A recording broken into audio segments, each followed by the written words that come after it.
भोंगा हवाच असा आग्रह बाळगणाऱ्या मुसलमानांना नितेश राणेंनी एक नवाच सल्ला दिलाय।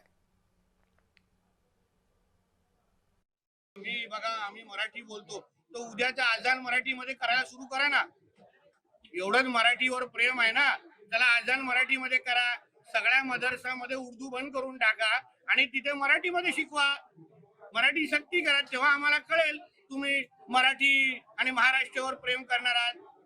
नुसतं हे अशा पद्धतीची धुपपट्टी करायची, ढोंगीपणा करायचा, हे आता सगळ्यांना कळतंय हो।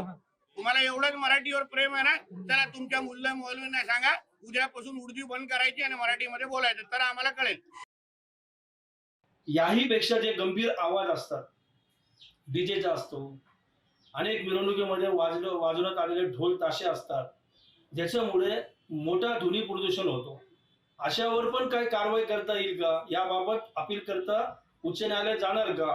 कारण फक्त मुस्लिम समाजाच्या मशिदीवर असलेल्या भोंग्याबाबत जर त्यांना ऑब्जेक्शन असेल, तर इतर माध्यमातून येणाऱ्या आवाजाबाबत ते काय विचार करतील?